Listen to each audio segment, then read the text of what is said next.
Well, good morning, friends. My name is Gail Strack. I'm the CEO of the Family Justice Center Alliance, and I am so excited to be hosting this webinar today. It's going to be amazing. We've been planning it for months, and finally all the stars have aligned to talk about our financial literacy webinar. Before we get started, just a couple of things we want to share. First, we always like to brag about our small and mighty team here at the Alliance. Casey Gwynn is not here with us today. He's enjoying an amazing weekend with his family as his son is getting married. We also want to thank Jen. Jen's been doing some of the heavy lifting here, and our team is listening in to make sure everything is working well. And we're also happy to report that we have 2 new people joining our team besides Natalia and Chris, who hold down the fort, Bruce and Mike Burke from Shasta. So we sold them to Shasta. We're not sorry about that. We're happy. And of course, we want to thank the people who make this happen. OVW, B. Hansen, and our program manager, Kevin Sweeney, and all of our friends at Blue Shield California Foundation.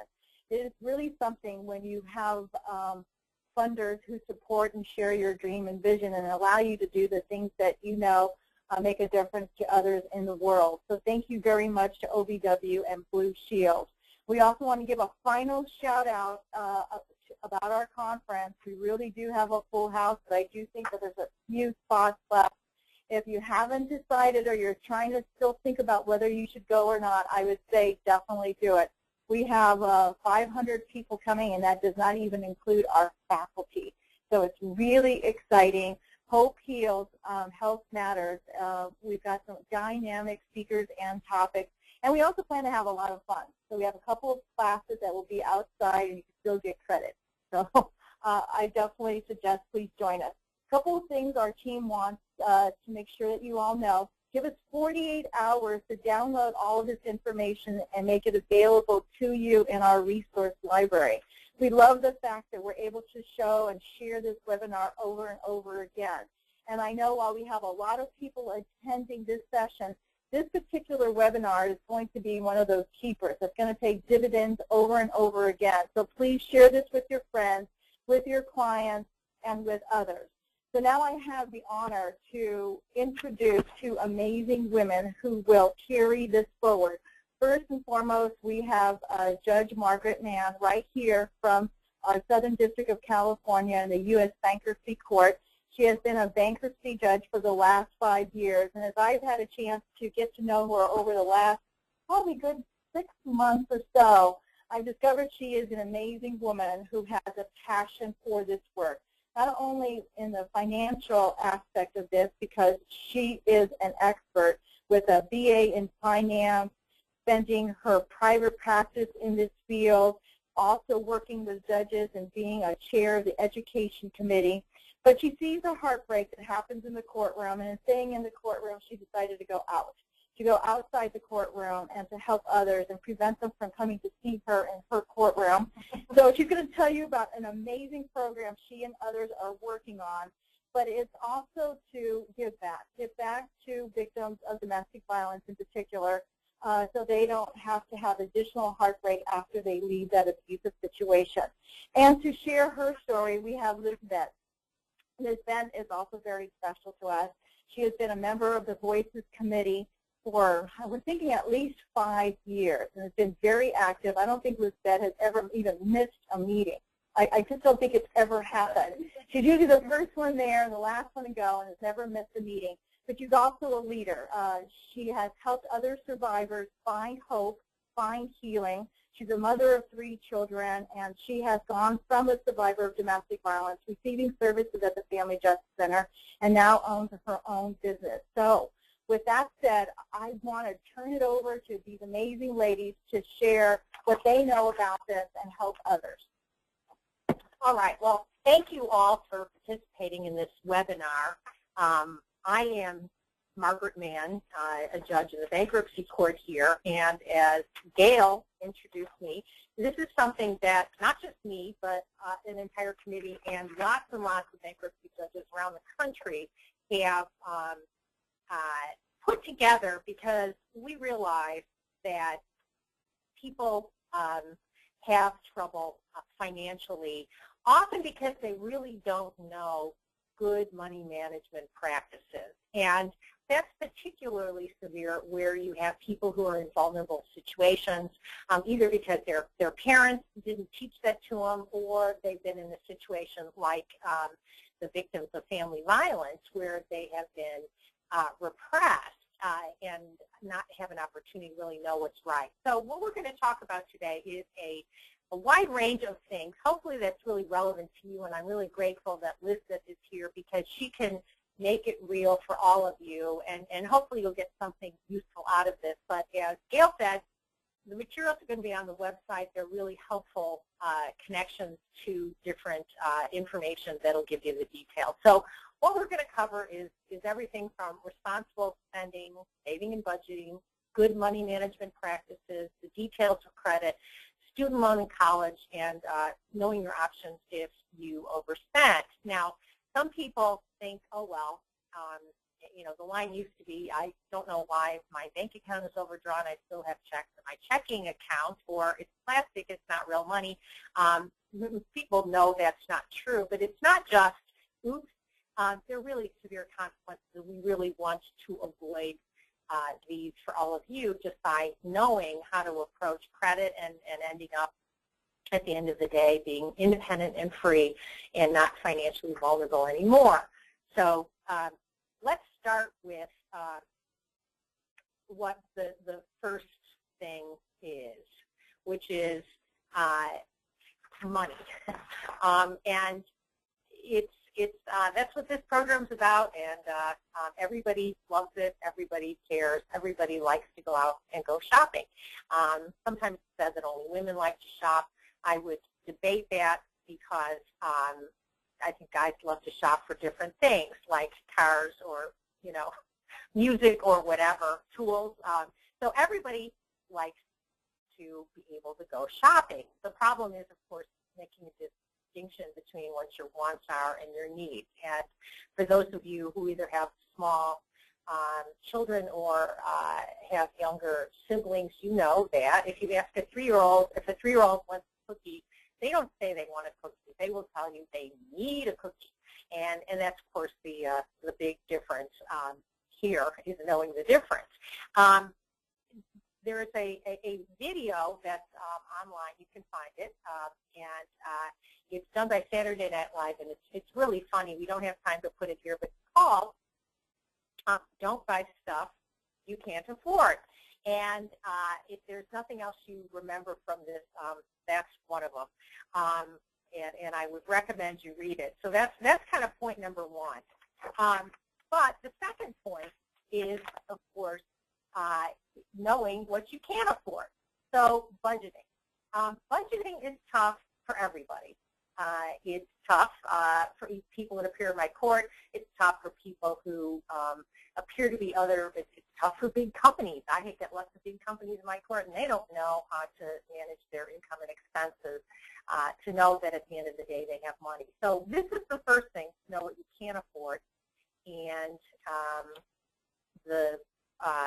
we have a slide here that I'm going to walk through with you. Okay, it's important to look at the details here because people make the same mistakes over and over again. I review dozens of people's budgets every month, and let me tell you the way it works. Everybody thinks, oh, I'm going to get paid $20 an hour. Okay, and let's just say that what you're going to get, what you think you're making is $3,000.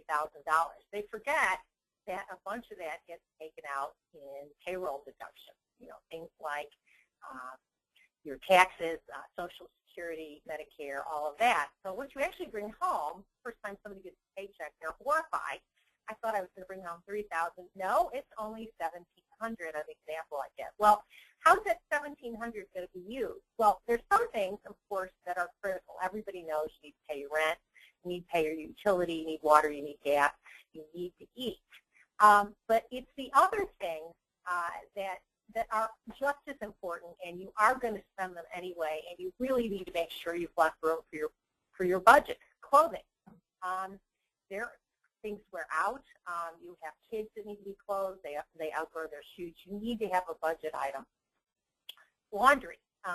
even if you say, well, I do my own washing, you have to buy the detergent. Maybe you have to go to a laundromat. Maybe you've got something else. Transportation, whatever it is. You know, maybe you're lucky enough to have a car, maybe you're not. You've got the bus passes you need to get from wherever you are to your job or the place where you need to go. And I always put this in here, recreation. Because if you think, you know, oh, well, I don't need to do any recreation, I think you're just being unrealistic. People live life to enjoy themselves and to have the kind of peace of mind of enjoying it. And so having something in there, even if it's a small number, will make sure that at the end of the month you have something left over. Insurance. If you have a car, you need to have insurance. That's California law. And if you're from somewhere else, many states also have that. And then I always have a category for miscellaneous because I believe in Murphy's Law in life, which is whatever can go wrong will go wrong. And as long as you plan for it, you're like, oops, there's Murphy's Law again. It isn't a crisis where all of a sudden you're facing eviction or your car being repossessed or bankruptcy or all the other horrible things that can happen. So everybody really should, regardless of your income level, you really need to sit down and create a budget. You need to give some thought to what's coming in and what's going out, and make sure you manage it. It'll give you all that self-control when you think, oh, I really want to buy a Starbucks today. You know, my response is make sure you save up the money at the end of the month. I can go buy my Starbucks or the Frappuccino, whatever it is you really want, a burrito or a really cute pair of earrings, you know, something. That's how you. It's like what they talk about in dieting, that if you say, well, I'm only going to eat celery sticks and carrots for the rest of my life, well, good luck with that. You know, you need to have some balance. So the first thing, and this is really, really important, and I hadn't realized until I started working with Gail about how important this is, and that is the actual managing of your money. I understand that a lot of people, particularly in the early stages of breaking free of being a victim, have to rely on assistance checks, or they may also have a job, but they've got some money coming in, of course. Well, you need to turn it into usable funds, and there are a number of ways to do it, and really all of them are bad, as I will show you, with the exception of having a bank account, which checking account. And that's not as easy as it used to be. It's not as easy as it sounds, but hopefully this will help people. So why is this bad? Well, you can live on cash, but first of all, you have to take that assistance check and turn it into cash. And if you carry around cash, you lose it, you can get robbed. It's hard to rent an apartment if all you do is have small use bills. Check cashing services are really expensive. You know, if we go back to our budget, if you take out 10% from $3,000, you have just eaten up not just your miscellaneous of $75, but you've eaten up your $60 left over, because that's going to take a $300 chunk out of your check. That's horrible. Now, Walmart, I think this is somewhat self-interested, they will cash a government or a payroll check for only $3. But I think they know the American psyche, and trust me, I have been vulnerable to this as well. I'm in Walmart. Oh my God, those are really cute earrings. Or I really want, you know, to buy this chocolate thing, which is, you know, my passion in life. You know, something you're going to spend. They do that for a reason. So none of these options are particularly good. Now, bank accounts, the irony here is that they're really easy to get if you have good credit and you have a lot of money to deposit. For everyone else, it's not hard. You know, you open the account, they send you, you know, the statement, you can order checks on debit card, it'll come in the mail, they won't charge you an arm and a leg, it's lovely. But what if you don't have good credit and tons of money? What if you're not Bill Gates? Well, this is a shocking statistic that I got from the New York Times, and if you're Bill Gates probably spends on average $17.85 a year to maintain his checking account, because my guess is he's got boodles of money in it. So think about it. On a monthly basis, that's $1. On a daily basis, that's like, 3 cents. Okay, on the other hand, what if you have bad credit and you don't have any money to put in your bank account? They pay an annual average of $500. Okay? $500 is, let's see, do some quick math here. That's $40 a month that you're going to pay just for the benefit of having this bank account. Now, that's going to be cheaper than using a check cashing service, but it's bad. So what can you do? What can you do about this to get yourself in the $17 range instead of the $500 range on an annual basis? Well, unfortunately, the banks, they monitor you. If you get bad credit, that they're going to know, and they won't let you open a bank account, or if they do, it'll be way more expensive. You'll be in the $500 range, which, might be a really good decision, but it's kind of what it is. So if you need, fortunately, because of just how much this problem really weighs on people and drags them down and prevents them from really becoming financially independent, not to mention PR, some of the banks, I think on pressure from the government, are now allowing people that have bad credit to open a bank account. Wells Fargo, I put some options here. I got these online. They might have changed, but these are bank accounts who will do that. Now, what they insist you do is make the direct deposit, but they will give you reasonable bank accounts. They'll also give you a prepaid debit card, although my understanding is that that's often used, where you get assistance check. The point is, that makes sure that your budget where you had $60 left over doesn't turn into something where you're short every month and all of a sudden you're worried about making your rent payment and getting evicted. Now, once you get this account, of course, you have to use it really wisely. You need to watch the balance. You need to know the bank fees, know your account balance. That is the most common call that banks get, is what's in my account. Be aware that just because you have money in account that day, if you just wrote your rent check, really you have whatever money's in your account less your rent check. So let's say they tell you you have $500 in your account, but you have a check that hasn't cleared your rent. You really only have $100 in the account. So this is not a time to, buy a new car or something.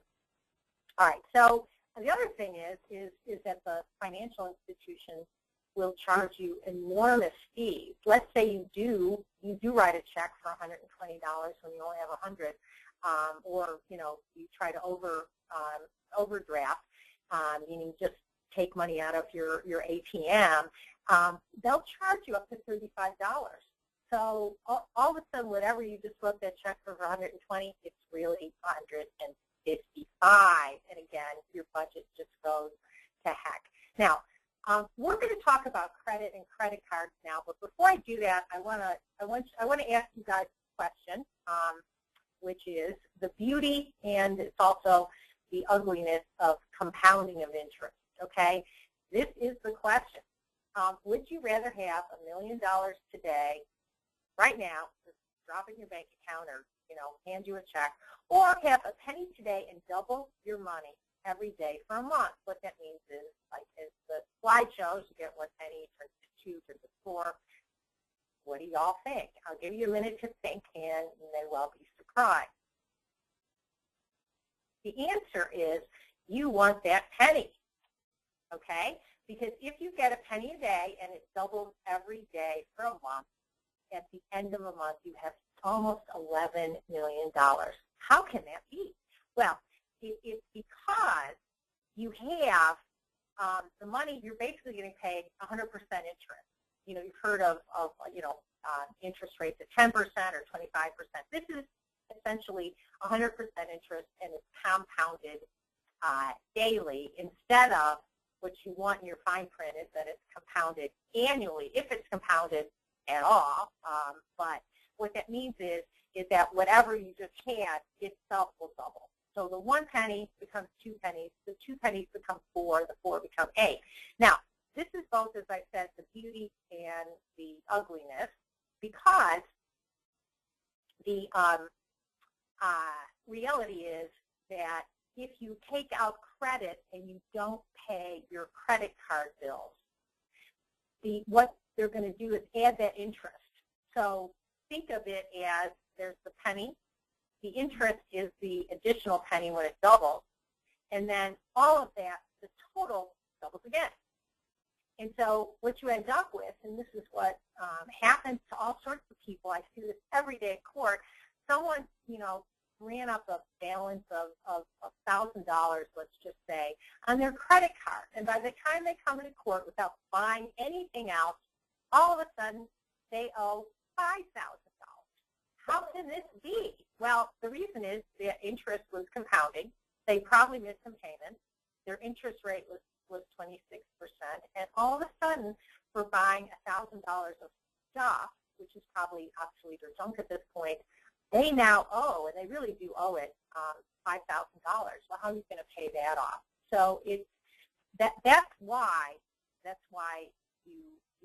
we're going to get into how to use your credit well. But on the other side, let's just say that you live extremely frugally and you took your $60 of savings and you put it in a bank account. There was a lady who had a job for doing laundry. It was in the South, and she had done that for 50 years, and she saved some money every month, a small amount, but she deposited it, and it had income. And at the end of her life, she made a gift to a college of $300,000. So her $60 a month, because you're compounding the interest, it turned into the penny. As you can see, compounding goes, it can be really, really good. It can be really, really bad. It's just making sure you have that money left over at the end of the day. When we were talking beforehand, Liz shared me a story about that whole money management thing, because she's now a successful business owner. And Liz, if you could share something, I think it would be really, I was impressed, and I think it's really useful to people. Well, what I was sharing with the judge was that when I started to go to workshops and learning about financial projections and credit reporting and all that good stuff to start my business, everything sounded so complicated to me. I was like, I'm never going to be able to manage a business. But when I started to go to the workshops, they made it seem so simple, and it's just like money coming in, money coming out, and what is left.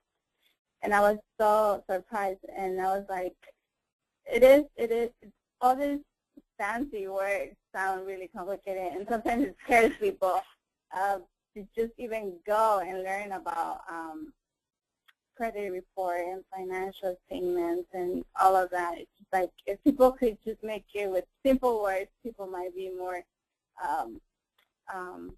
they might be more motivated to go and learn about how to manage their credit and how to build their credit. And right now, I also mentioned to her that it doesn't only take one workshop. It takes a lot of time so you can learn about all of that and stick that information in your brain, because it's just like it is simple, but it takes a lot of practice. A lot of practice to learn, and you're going to make mistakes, but learning how to correct those mistakes, so that doesn't happen again. And it's just about education, and not only make it like only one workshop. Sometimes following up with that workshop in its one-on-one help, like visualize with people, because a lot of times, like you said, you open the bank account, and you could have money coming in, coming out, but people don't really take the time to look at their statements. There's so many resources now on websites with banks that you can use to manage your bank accounts and your credit, but people don't really take the time to go and learn and go with their banker. I mean, their bankers are there to help people for free. Just because you have a bank account with them, they are responsible. They have the right to help anyone who comes to answer any questions. And people sometimes don't realize that all of that are free resources. and it's just about learning and just give that education to people to encourage them to use those resources. I'm so impressed with Liz's story, because I do usually once a week I have to tell someone that they're not bringing in enough money to cover their expenses. And one person actually had a house that was worth more than $1 million, but he couldn't afford it because he couldn't cut those expenses enough to make sure that there was something left over, the budgeting. Same thing, he couldn't make sure that he had money in his bank account all the time. So he had, part of his problem was that because I review other people's bank accounts to make sure that they're doing okay, he had, I think, 3 or 4 of those $35 overdrawn bank account charges. And okay, there goes $200 that you really could have used to keep your mortgage current. And so this is, I'm so impressed that with all of her hard work that Elizabeth has learned that. And even her point about in growing her business, she realized that she wanted to stay small and then, you know, grow when she was able to make sure she could manage it well. And I told her that in my almost 35 years in the bankruptcy field, that's the biggest reason why people file bankruptcy, whether it's you know, an individual who has a small business or whether, candidly, it's General Motors. That's what it boils down to. So it's you know, these things matter. So let's talk about credit. So credit is, of course, I think one of the other necessary evils to get a credit card. One of the things about credit cards, and we're going to get, you know, to why, but the key if you have a credit card is you need to pay your credit card balance on time and in full every month. And so if you do that, does it matter what rate the bank charges on your credit card? All right, everybody think?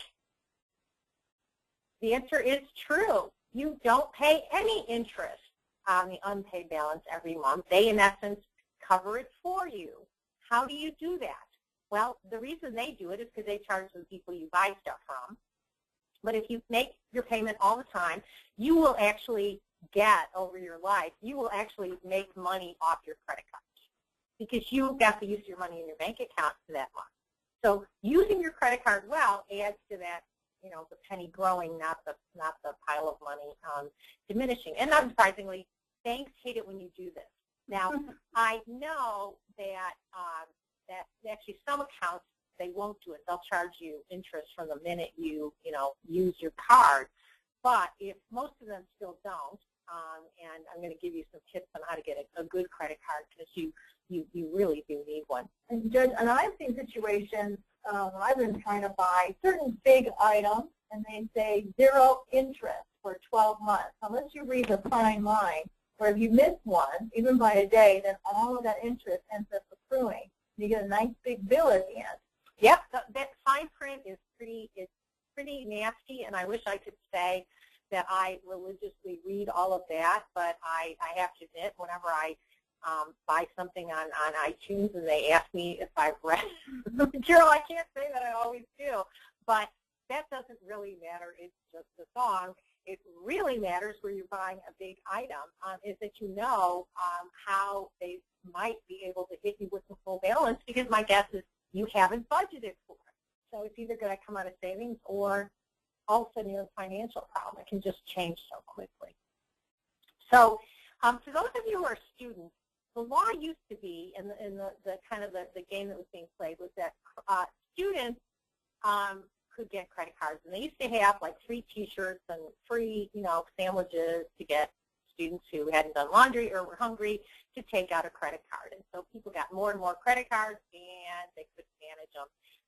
But college student ended up graduating with about $3,000 worth of credit card debt. Now it's a big problem with student loans. But as Gail was saying, they've got the fine print has things like as low as, you know, 9.99 up to 5% back, you know, credit limit. You really, what they really mean is that most of them are higher than that interest rate, and they're not going to watch your credit limit. They're just going to increase your interest rate, and that penny, the hole that your failure to pay the rate is just going to grow faster and faster.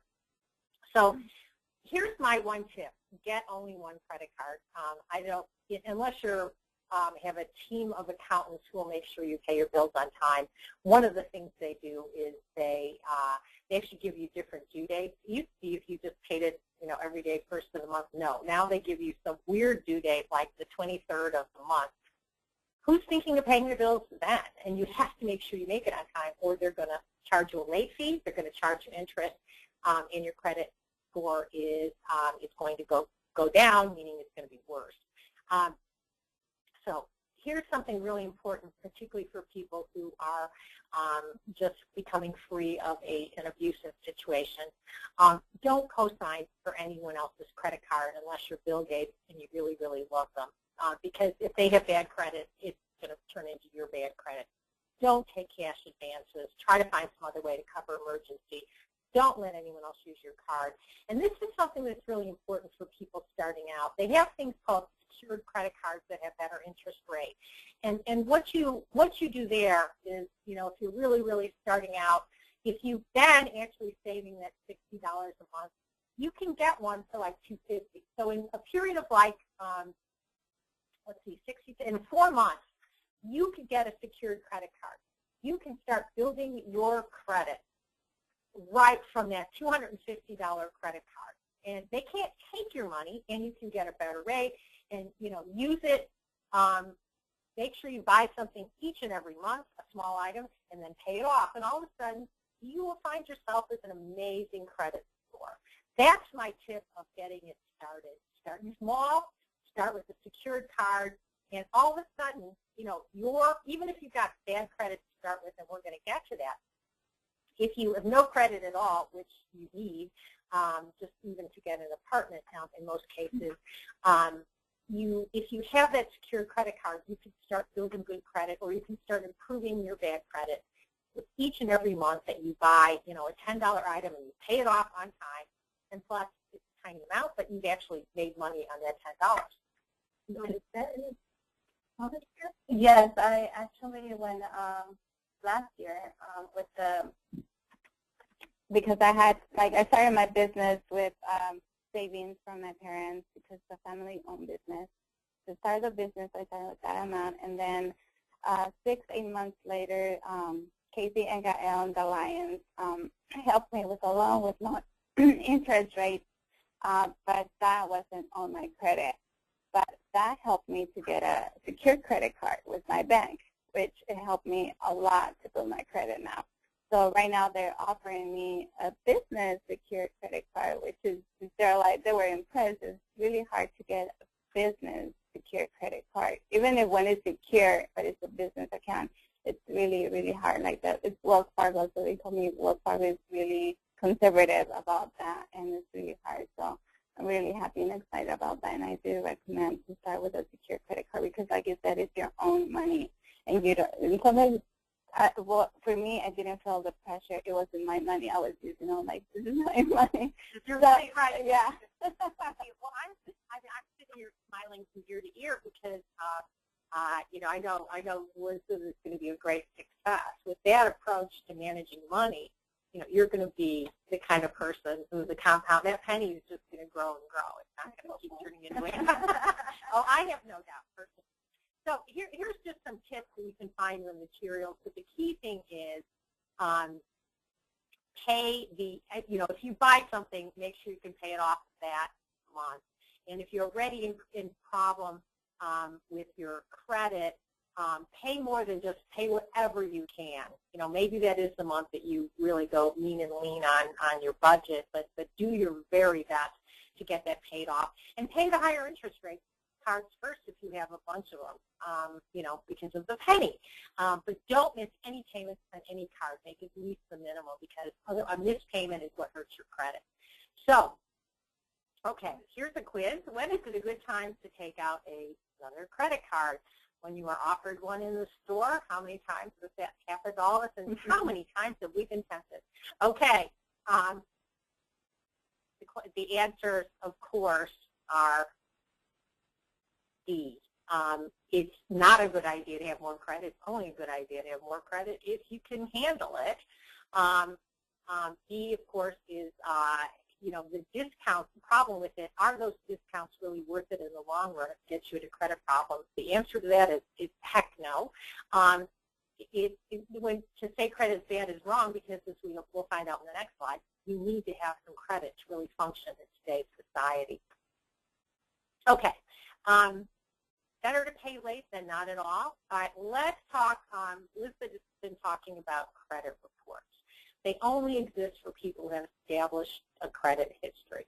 If you don't have a credit history, even though you spend your life using small use bills, you will not be able to get a student loan, rent an apartment unless you can pay, an enormous deposit up front. You're not going to be able to buy a car unless you can pay cash. You're just stuck paying cash for everything, and that's really hard to do if you're buying a house, for example. So here are the details of it. It's a 3-digit number between 350 and 850. The higher the better. And it's everything you do bad and everything you do good on your credit is on there, I guess, with the exception of a private loan, because they don't report it in the credit reporting agencies. It also is used to find out if you can open a bank account and save that check cashing fee. That's why credit is really, really, really important. True or false? If you want to get a job, they can request credit reports. So in other words, to get a job, you need credit. How bad is that? It's not just somewhere to live. The answer is, at least in California, and I know there may be people from all over the country, in California, they can't ask for a credit report to get a job. In other states, that's different. There are some types of jobs, if you're working in a financial institution, law enforcement, or the Justice Department, then it's really important to your reliability, and they can do that. But if you live in another state, that is how important it is to get one of those secured credit cards. Start using it really wisely. Okay. So the first thing to do if you're rebuilding your credit, and this is a really sad reality that a lot of people have who are victims of family violence, is that people have stolen their credit. The abuser may have, someone else might have. You really need to start with how bad is it. Now, to get a free copy of your credit report, go to annualcreditreport.com. Don't, surprisingly, go to freecreditreport.com, because that one's not free. Now, why someone hasn't done anything about it, I don't know, but that's the reality. Okay, so you will probably find, because it's rare that you don't, is that you will find it has mistakes on it. So you need to fix those, because they'll stay on your credit report for 7 years. So think of it, you need to, and I have to tell you, we bankruptcy judges across the country had an hour-and-a-half program to try to understand how the credit reporting agencies run the credit report by a professor who specializes in this. And the short answer is nobody knows. So I'd like to explain the process with great detail, but apparently nobody knows. But I can tell you what does affect it. I just can't explain the whole methodology. So good things you do, you open up a credit account. You get a secured credit card, you pay it, your score goes up. If you have no credit, it starts at a lower level because they don't know anything about you. If you do something bad, you pay late, you don't pay at all. Those are bad things that happen. Bankruptcy is something that's bad for a while, and then it starts becoming good because you've taken care of your problems. And with each month, it looks at what's the most recent thing that's happened, and it gets weighted more. So you need, it's a very, very important thing that to have good credit and know where you are. Here's something you don't do. Don't check your credit every day. That is a negative. They will ding you because you're being too neurotic about your credit score. So download it once, and it kind of makes sense, but it's because if you're that panicked about it, then you must have problems, and unfortunately they get to do what they want because it's a private organization. I have a question about that credit. I've seen a lot of credit offers but they offer it that on their website, if you get their credit card on your account on their website, you can get your credit score every time you sign in. Like, they have it there. They have the graph. They can do that? Is that something negative for your credit, or? I haven't seen that, so I'd have to check it. But I would, again, look at the fine print to make sure that they're promising you that this won't be negative, a negative reflection, a negative event on your credit.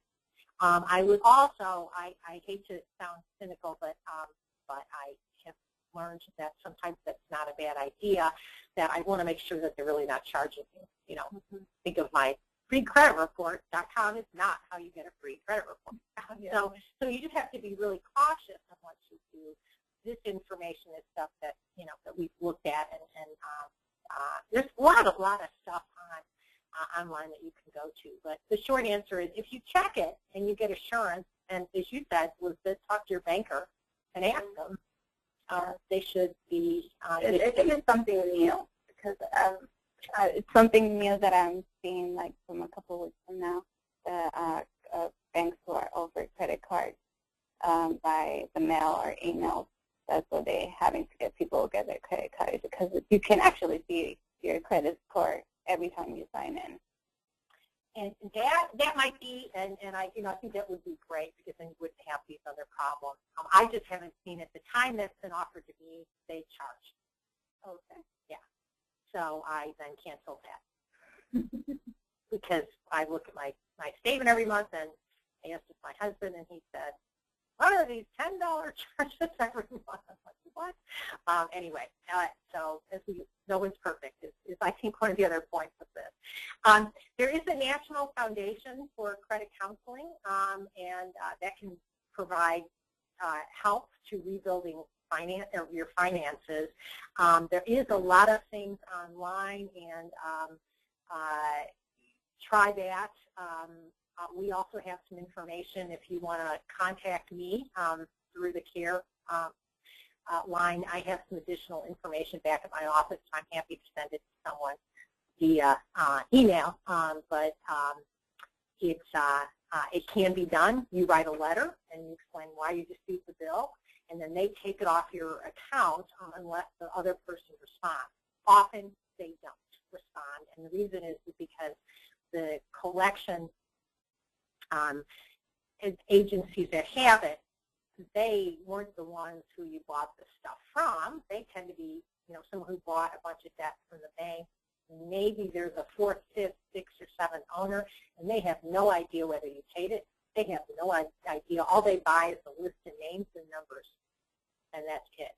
And that's how they do it. So if you challenge something that you know you paid or that's been on there for a while, it's unlikely they're going to have the ability to contest it, particularly if you prove that you did in fact pay it.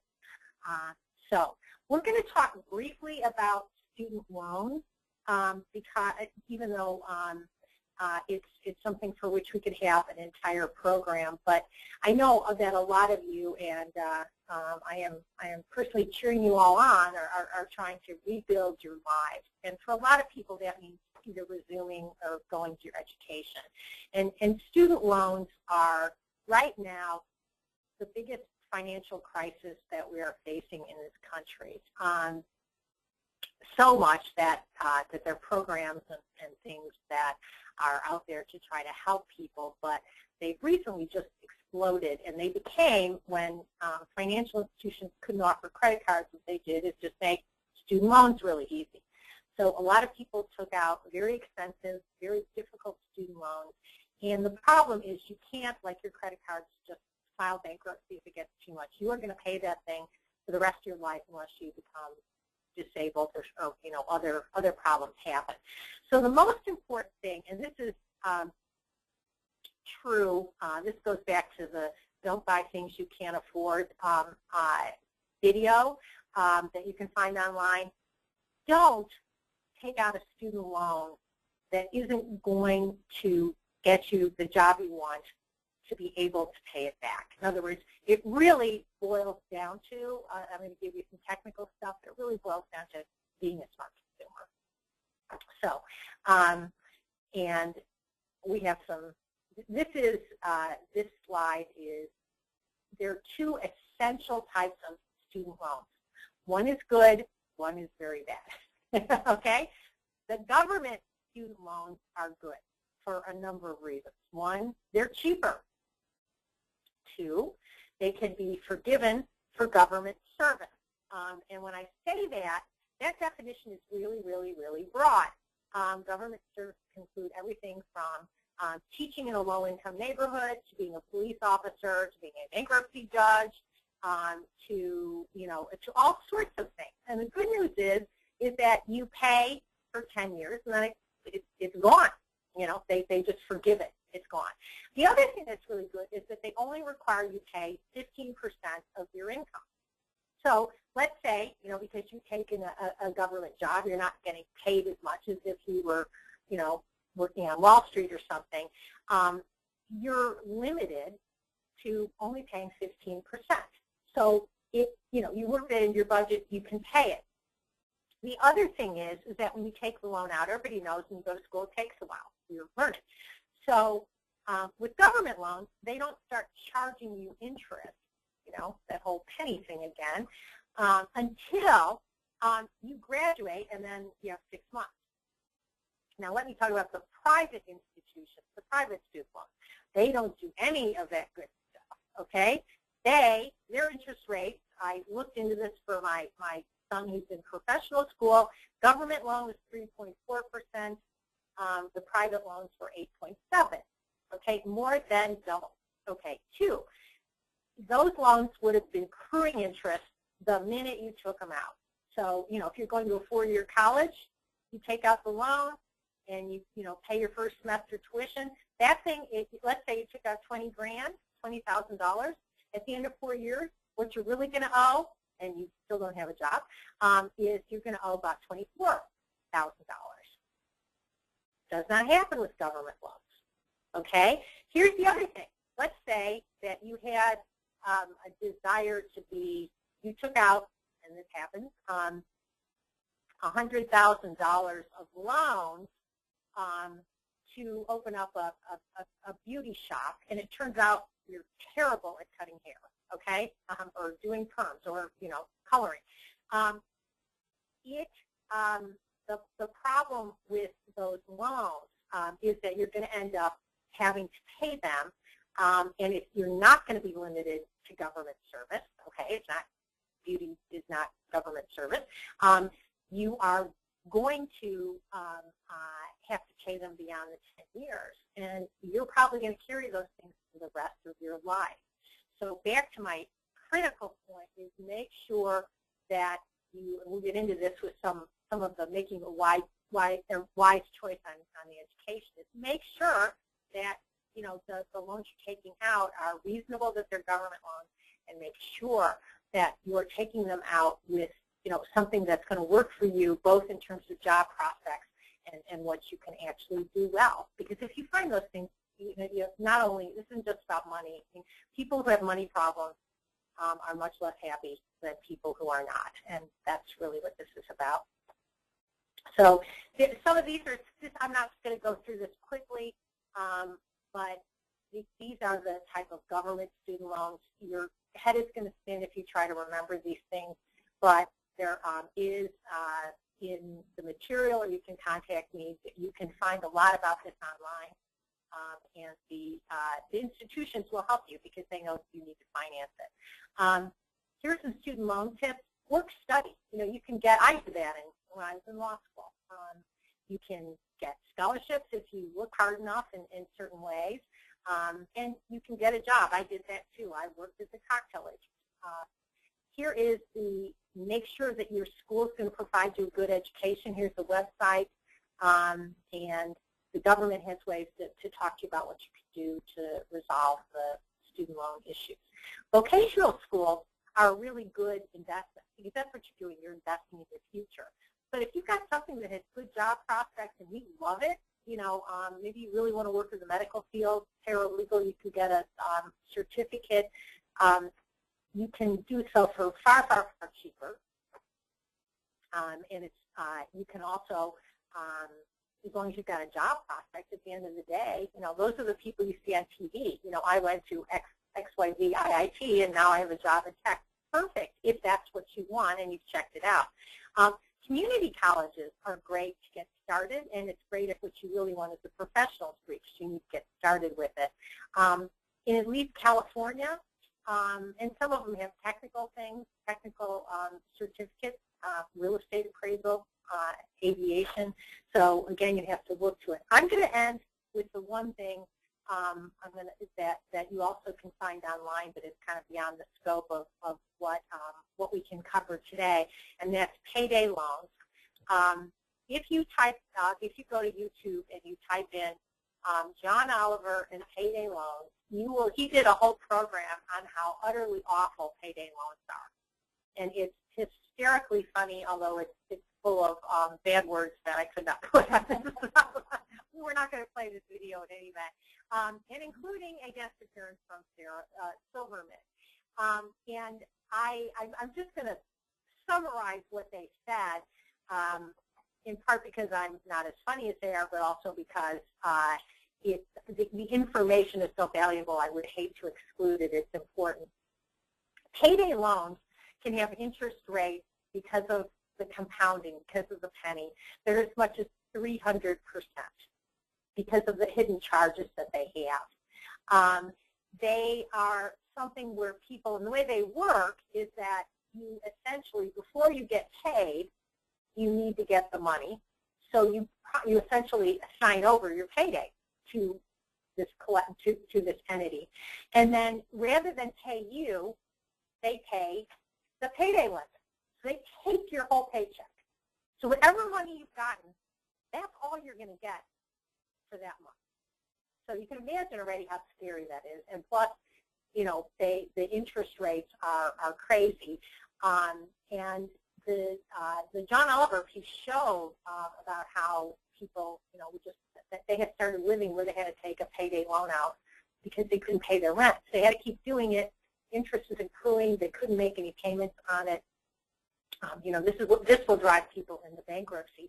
Sarah Silverman's piece was really about try anything else. Do not take these out, whether it's family, whether it's friends, whether you've got something you can pawn.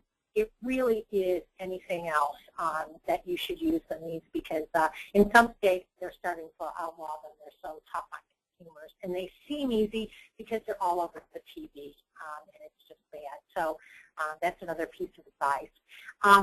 I'm going to, Elizabeth, do you have any questions, or we can open this up to anyone else who might have questions as well. I do have a suggestion for everyone who works with the domestic violence survivors, because I live in transitional housing emergency shelter for 2.5 years almost. I met a lot of women who had a really bad credit and women who didn't have any credit like me, and it was really hard to establish credit. I would just recommend everyone to encourage them to use all these free resources, to encourage, like, I know case managers sometimes are really super busy and don't have the time to help each one of their clients one-to-one and give advice, but just provide them with the resources and encourage them to go and talk to them and learn. And for me, it was really helpful to go on to all these workshops and learn about credit. It took me like 10 workshops to learn everything, but it was totally worth it. And just let them know, like, to have a stable job, to have even if it's a part-time job, that counts a lot too.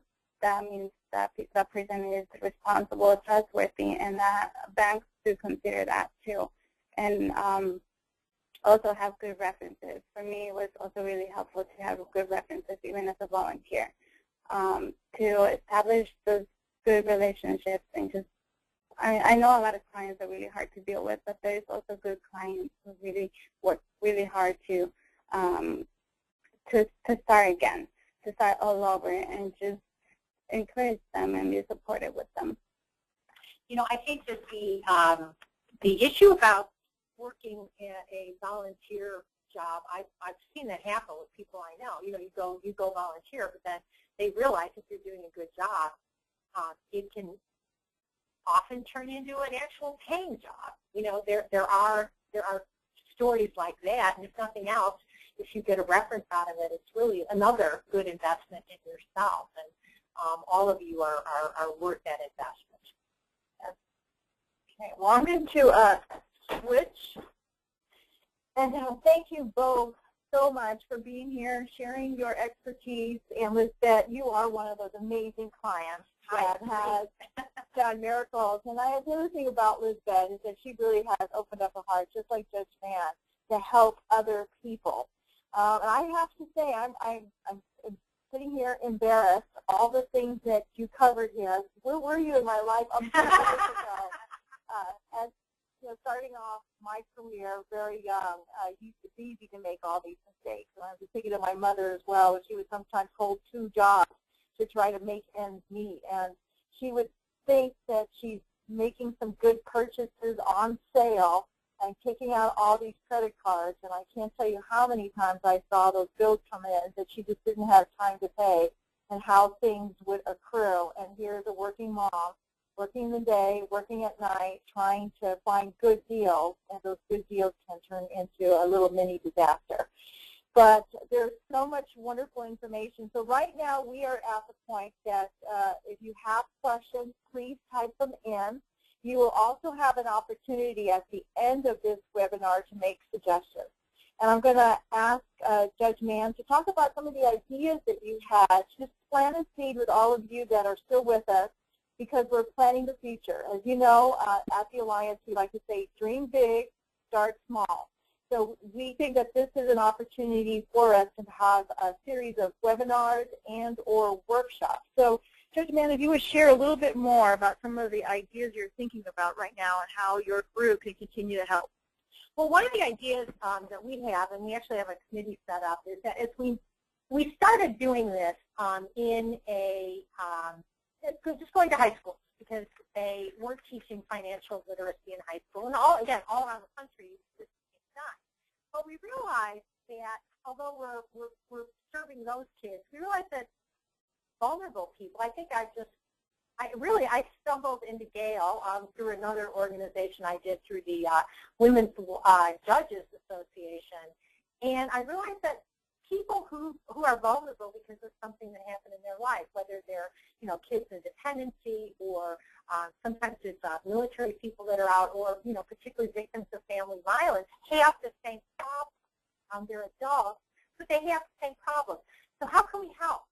We want to help because the people in my committee, we just we see so much human tragedy, and we may not be able to do all the wonderful things that the Family Alliance does to help people get on their feet and deal with the abuser and get them free, but we can help them by sharing our financial expertise. So some of the ideas we have are, one, that the budgeting slide. This was as I said, soup to nuts. But budgeting, have everybody. Might be a good workshop to have people do a webinar where people, they show up with whatever they get every month, with a pile of their bills and what they spend every month. They hopefully spend some time before saying, what do I really spend money on? People would be surprised. Like trying to be on a diet and trying to figure out, what do I really eat all day long? Good luck with that. But just come in, and then we'll work out the budget, and you'll know, and you'll be able to make wise choices, and you'll just say, I already bought my 3 Starbucks Frappuccino this month. I'll just have to wait till the beginning, or whatever your choices are. The second thing is that credit repair is really complicated, and we have the data where we can tell you, and it's actually from one of the reporting companies themselves. This is how they take things off. So it's right from the source. And it's we've got, if people show up with addresses and, or they just show up with their credit report, they show up with an envelope and a stamp, we can help them write that letter and, get it sent so that they can start with that. This is exactly how you do it. This is who you write. This is what you say. This is what you attach. Make copies. Never send anything to a financial institution without making a copy. And then they would be able to start with repairing their credit. Same thing with student loans. I mean, if this is my financial package, what is it? What would be helpful? You know, and I think a lot of that we have to ask is, what do you want to do? And when I say that, it isn't because you're committed to that. You know, I didn't start out saying I wanted to be a bankruptcy lawyer. I'm not sure I could have spelled it in high school. But, you know, over time, with my interest in finance and helping people, this just happened. So from that to, okay, what's the best option for you? So workshops are our next thing, so we can delve into particular areas in a group basis. Okay. So, Elizabeth, if I can ask you, as you were helping other women at the shelter at transitional housing, what were some of the frequently asked questions that some of the survivors had about credit, or what do they struggle with? And I'll look at them. They just like feel so overwhelmed just by hearing the word credit. They feel so overwhelmed. They have no idea. They have, like, they're going through a really hard situation in their lives, and the last thing they want to hear is credit or how to manage your money. It sounds so complicated, like I said before, and plus what they're going through. So they don't really want to spend the time, and sometimes case managers make it seem really complicated, or they don't have the time to actually explain. That's what I'm saying. Like, if they only give them the resources, it only takes, sometimes there's, I know there's some nonprofits that can help, just like calling them and answer all the questions, and it's free. And it's just providing those resources can be really helpful for them because it makes it simple. I know a lot of clients in transitional housing, they don't have a car, they don't have money for transportation or to go to anywhere, or they don't have childcare. So it's just a lot of factors that make it complicated for them. And just finding the ways to make it easier for them to find those resources or to get them, it will be really helpful. And it could take a lot of their stressful life that they're going through at that moment, just learning and see how easy it is, and just to teach them how to guide them, give them like a map. This is what you do, like you said, just send these papers or call this place, and it's going to make it easier for them, and they're going to feel better, and they're going to feel more confident, and they say I can do this, and that it's not going to be only good for them, but it's going to be good for their kids, because now they can teach them. And it's just something that is passed on, and they can help other women like myself. Like, I learn, and now whoever passes my way, I can help. I give them that information, and I give them that resources. So thank you, Lizette, on that point. And I'm glad you raised the issue of transportation, because as we continue to do the work on a national level with family justice centers who have opened up or starting, and every time we do a focus group, transportation comes up. Then as you start to leave the crisis situation and begin to get your life back together again, I get a lot of questions about, do you buy a car, do you lease a car, and some of the implications there and how you see that in court. So that'd be one question I'd like to just put out. And then it looks like we have a series of questions coming out from the attendees today for Judge Mann. All right, well, I'm going to start with the first one. Can someone in the midst of a bankruptcy still get a credit card or a secured credit card? The short answer is it depends on the kind of bankruptcy that you're in. There are two basic kinds of bankruptcy for people who are consumers. And I'm going to ignore Chapter 11 that the City of Detroit went in. That's kind of beyond this. But one is the 7th, where you just say, I give up, take all my non-exempt assets, pay my debt, and you get a discharge, meaning your debts are forgiven. That will stay on your credit report for 7 years, but that doesn't stop you from, if you spend your time after bankruptcy, because as soon as you file, you don't have to make any more payments on those credit card debts, okay? They're forgiven the minute you file. So then you take, I'm going to go back to my budget example, you take that $60 a month or 20 or whatever, and you start saving it up for the number of months to try to get the secured credit card. Now, I'm not saying that your bankruptcy is going to be irrelevant, but what I hear is, yes, you can get a credit card, particularly if it's secured. And the reason for that is because the bank isn't taking any risk. They've already got your money. And if you start misusing it, guess what they're going to do? They're going to, terminate it. So that's why, if you do it that way, you say, you go in and with the bank, and I would go to one of the banks that that has programs, because they have, in my view, in many cases, appropriately got to bad rap, and so they're trying to have programs to serve people like that. Okay, thank you. And it looks like we have a couple more questions. When trying to go back and repay all debt, how far back should we go? That's a good question, because it raises a lot of things, okay? The things say in your credit report for on average 7 years. If it's older than 7 years, it's probably not going to affect your credit anymore.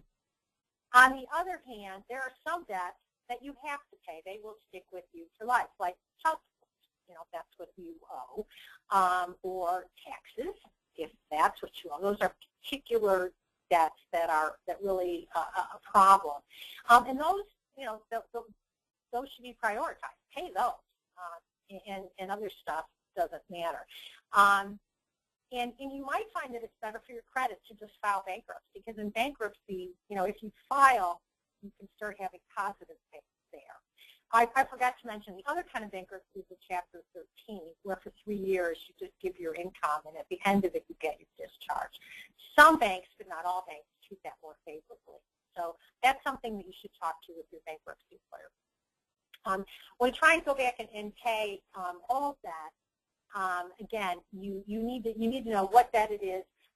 You need to know what the statute of limitations is, and you need to really think about should you just file bankruptcy, because it's the people who file bankruptcy, often they've struggled for 2 years well beyond when there was no way they were ever going to pay off these debts. And when they go beyond it, the whole purpose of law is to give people a fresh start. And so while I know the anguish of people that have been going to bankruptcy, it's once they file, you can see that they really do have a chance to move on. So I just encourage people, if you've struggled for a long time, maybe you really do need to get professional advice about whether it's the right thing for you. Many of the major religions have, they say that forgiveness of debt is an important thing. I don't think, there isn't, people feel bad about doing it. Everybody wants to pay their debts, but, people want to have a chance with their life, and the law exists for that purpose. The next question is there a minimum amount of debt that someone has to have in order to file bankruptcy, or a certain percentage of their income? The reality is no, except that you wouldn't want to, because unless you've got some sort of program, you have to pay money to do it. So you have to balance the benefits against the cost. But in the percentage of your income, someone who makes a lot of money is going to have a tougher time not being in one of those Chapter 13 repayment plans under the law. And why? Because they can easily pay their debts, and the law will require that you pay what you can. That's really what it is. And paying what you can, it's not as harsh as you might think. I mean, pretty much if you've got things like clothes, pots, cans, iPads, whatever you've got, your cell phone, you're going to be able to keep all that stuff. Sports equipment, kids' toys, furniture, that kind of stuff you'll keep. Even if you file bankruptcy. What you won't keep is if you, own an investment property or something like that. So, so the short answer to that is there really is no short answer, but those are the considerations to consider. Okay, we've got a couple more questions coming in, which is always exciting for me. I think one we've already answered, but going back to reliable debt calculators online, any suggestions there? No, I don't have one as I sit here. But if you use some of the resources that are if you download this, you can try some of those. And I'm in San Diego, Southern District of California. You can find me via the website, and we can answer questions that way too. Okay, great. We have another question here specifically for victims of domestic violence. Is there a special forgiveness for domestic violence victims on debt, or agencies that help with that? No, not to my knowledge. I can say that if you're the victim of domestic violence and one of your assets is you have a lot of unpaid child support and your abuser files, the law requires that they pay that. That's the top priority of payment. So if your abuser is filing bankruptcy to try to get out of it, that's not going to work. First of all, and the agencies might stay involved. But I can tell you that in most cases, I think most victims, their bankruptcy is, first of all, some people will accept payment over time, and that's something to look at. There are programs to file free bankruptcies. That's something we're working at developing more access to. And third, people that are domestic violence, I think from the standpoint of the judges and the trustees, that's exactly the kind of people for whom the law's fresh start applies. And those are the kind of people I don't think you'll struggle through the system. You'll be embarrassed. It'll be annoying. You have to pull all that stuff together. But 4 months later, you'll be free of all of this forever. And that's nice. Well, my life is kind of flashing in front of me now. And the other area is when victims are seeking protection orders. I see a lot of financial abuse going on at that point. It's a point where I think not only do they need safety planning, but they also need financial planning, because you still believe people are going to do good things, but yet we see victims time and time again where their bank accounts are wiped out, their abusers are getting credit in their name, they're buying cars in their name, and just a tremendous amount of financial abuse is occurring as yet another way to abuse victims of domestic violence. So any suggestions for victims at that point? If someone uses your credit, that is something that the credit reporting agency should take off to ask them, using the right structure, first of all.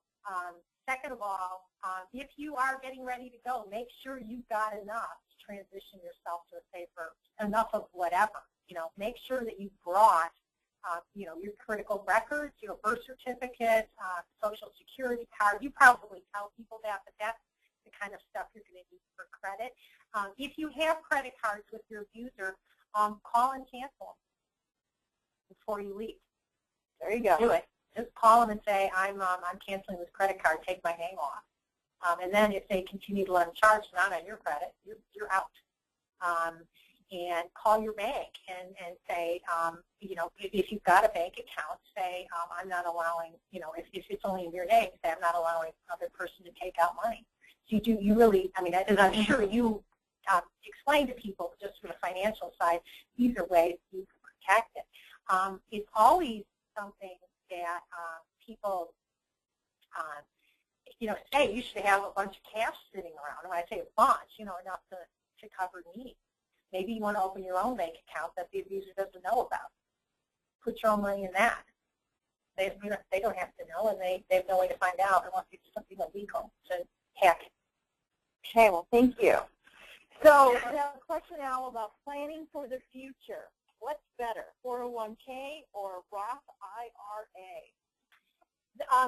It depends on whether you have access to a 401k. If you have access to a 401k, max it out. Whatever you can do, while maintaining your standard of living. 401ks, they're your money forever. The income can compound, the penny again, tax-free, just pay income on it until you take it out. And no creditor can ever touch it. It's separate from bankruptcy, it's everything. Unfortunately, you need to essentially have an employer set that up for you. And if you don't have that, then you want to use the IRAs. They have a lot of protection, and they have the same benefit. It's just not as protected from creditors, and you may not be able to put much into it. But I tell everybody that those are that is the most important piece of financial advice. Once you get yourself stabilized, you can save for that, boy. You will have a comfortable retirement, and it's really, really, really worth doing. The other thing is contributions there are tax deductible. So let's say you make $30,000 a year, and you can put $5,000 in your bank account. You're only going to pay tax $25,000. How nice is that? you know, you get a bigger refund when that comes around. Like that. So to go back to the question about transportation, I came from the school that my grandfather said always buy cash for your cars. So if you have that ability and you save for your car. But after that, any recommendations for women who are thinking about buying their first car? My advice is that go modest, go reliable, and do your best to take advantage of whatever you know, financing sales that you get. If you have to finance it, do not get financing from the dealer. Go to a credit union. The dealers will absolutely gouge people based on what I see in court all the time because I look at a lot of car loans. If you can go to a credit union, or let's just say you're Elizabeth and you've established fabulous credit with your bank, Wells Fargo, you know, and they know you've established a responsible street, that they're going to give you a better car loan than anyone else. But credit unions are also very good, and there are community banks that offer that. So you really have to do your homework to find those better sources. But the car dealers make a lot of their money on what they call the paper, and that's the loans they give, and they're awful. It may seem easy. They're like, you know, no cash down and, you know, cheap rates. That's why I really look at fine print. Okay, great. Do we have any more questions, Jen? Okay, yes, we do. We've got a few more while we still have time left. We're down to number 4. Don't creditors often not allow consumers to close a credit account that has a balance on it? Yes, that is right, and I was unclear, and I apologize for that. What I mean to say is just say, I'm not authorizing any other charges. You're going to still owe the money, but there won't be any new charges. So I didn't make that very clear. So that's exactly right. One of the other, what do I think about Credit Karma? I like it. I've been on that site. I can't say that I can reliably say everything's accurate. They seem to care, and some of their information is really good. And the fee payable for attorneys to file bankruptcy, sometimes they'll waive it if it's with an organization, you know, that like a volunteer lawyer that provides free legal services to people. But otherwise, it may be the best money you ever spent because you will, you know, if what you're doing is you are spending $800 to get rid of $8,000 of debt, it's worth it, particularly if you can pay it over time or, you know, take it from a family member and pay them back whenever.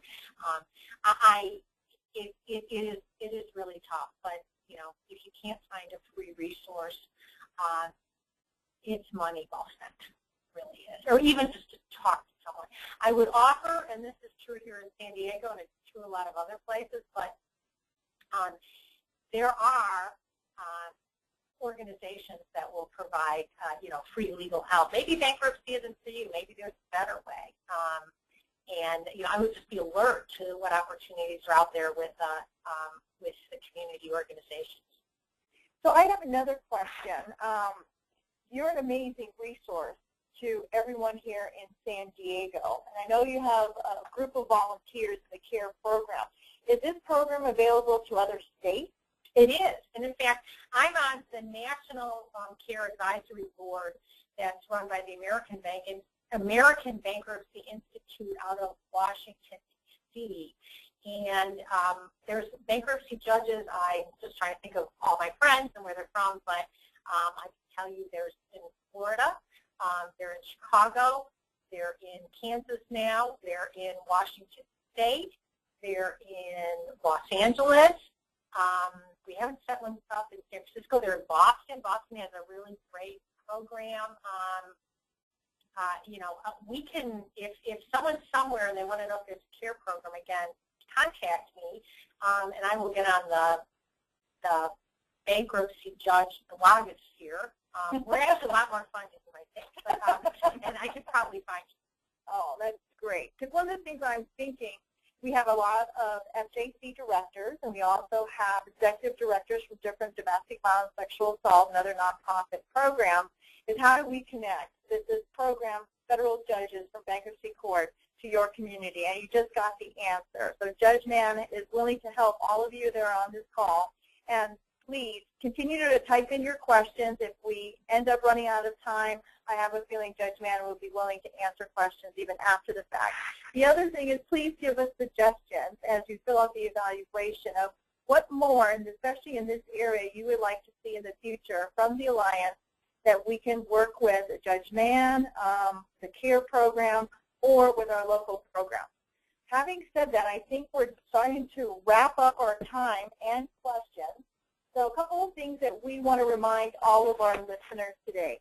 Number one, just thank you again for joining us. We know that sometimes it is difficult to go to training, and I think when it comes to webinars, this is the best.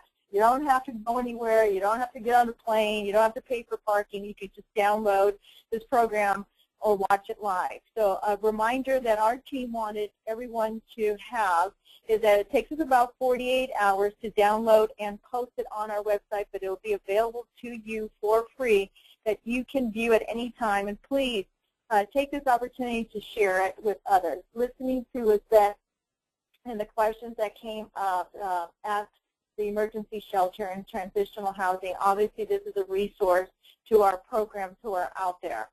Last reminder about the last couple of weeks that we have before our conference starts. A few more slots left, so please join us. We do plan to have a lot of fun. And we want to thank you for joining us in today's presentation, and special thanks to our presenters, Judge Mann and Liz Seth, for being here today. So thank you all, and we will be back with more webinars that will help you either on a national, international, or local level. On behalf of Casey Gwynn, our team from the Alliance, have a wonderful weekend. Bye-bye.